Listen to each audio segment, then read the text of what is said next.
Joining us now to analyze today's headlines is Cristina Mislan, Assistant Professor of Journalism Studies at the Missouri School of Journalism. Hi, Cristina. Hello, Sonali. The U.S. has just revealed that one of its computer systems was hacked last December, affecting millions of federal employees, and that the cyber attack was linked back to the Chinese government. It is the largest ever breach of U.S. government data. The Office of Personnel Management, or OPM, which was the target of the hack, will be informing about 4 million current and former government workers that their social security numbers and other personnel data might have been exposed. The attack against OPM was only discovered in April and is similar to one uncovered in February aimed at the health insurance giant Anthem.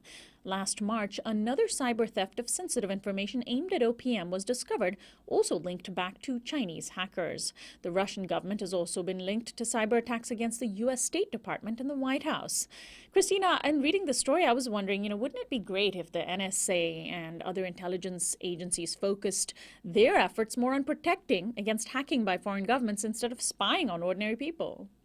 Exactly. It's a great point. And I was just thinking the same thing. I think it's safe to say not only that the NSA should actually maybe focus on protecting U.S. citizens, but in protecting them, they should also focus on, in many ways, their own cyber attacks against U.S. citizens, right? And so, for instance, we know that Congress recently passed a bill that curtails the Patriot Act, but in recent days, we've also learned that outside of that, the Obama administration, in many ways secretly, because it wasn't public, secretly passed or has expanded NSA internet surveillance of U.S. Americans as well in terms of their international internet traffic.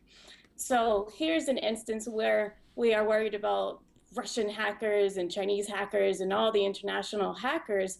But what we really need to worry about is a system that is in our back doors. And then Pakistani police revealed this morning that 8 of the 10 men who had been arrested in connection with the near-fatal shooting of Nobel Peace Prize winner Malala Yousafzai have been freed. The information directly contradicts what police said in April, that all 10 men were tried in a secret court and convicted to 25 years in prison. Yet it is now known that 8 men were released on April 30th by a court citing a lack of proof against them. 2 apparently remain incarcerated. It's already too late to appeal the acquittals. Yousafzai drew international fame when she was attacked by men claiming to be against girls' education.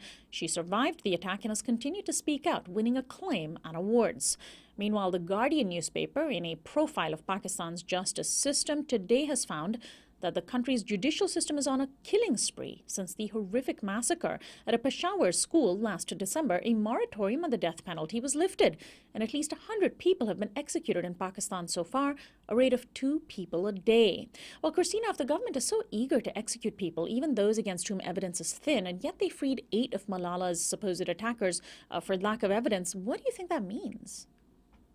Well, I think it continues to point to the issues. I mean, I'm sure that many people would say it continues to point to the issues of women's rights, issues of when violence happens against women, how that in many ways is reflective of what some feminists would call vulnerable bodies. But, I also think it's important to let's put this conversation into context. I think it's easy for us in the so-called West, right, in the United States to say, well, just that justice system is inherently flawed. And if we look at our own system, while albeit it might be in terms of degrees, right, the degrees vary. But if we look at our own system, we have actually similar issues, right? We have extrajudicial killings. We have seen killing sprees.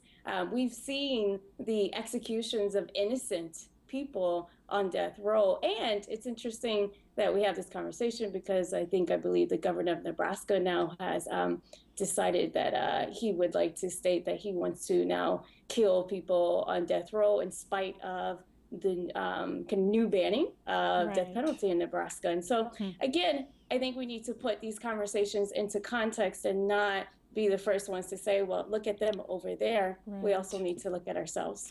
And finally, it is the first Friday of the month, and that means the latest U.S. jobs report is out. Economic indicators point to a slightly higher unemployment rate in May than in the month before. That's 5.5%. Still, wages actually rose a little, and the numbers of new jobs created in March and April were revised upwards.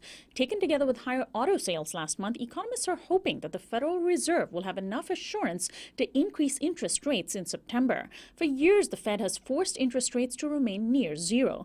Even though Reuters called the jobs report, quote, sturdy, the news outlet admitted that, quote, a broad measure of joblessness that includes people who want to work but have given up searching and those working part-time because they cannot find full-time employment was unchanged at 10.8%.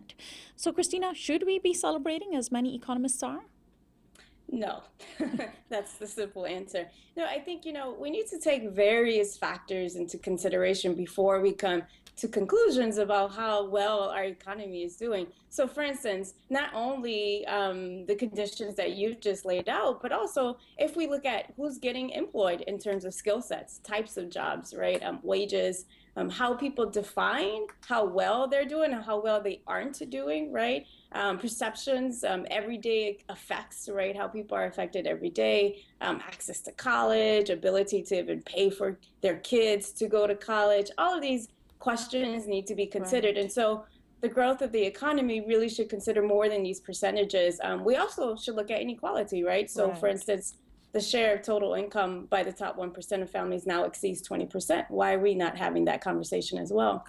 Cristina, thank you as always for your insight and analysis. We'll talk to you again next week.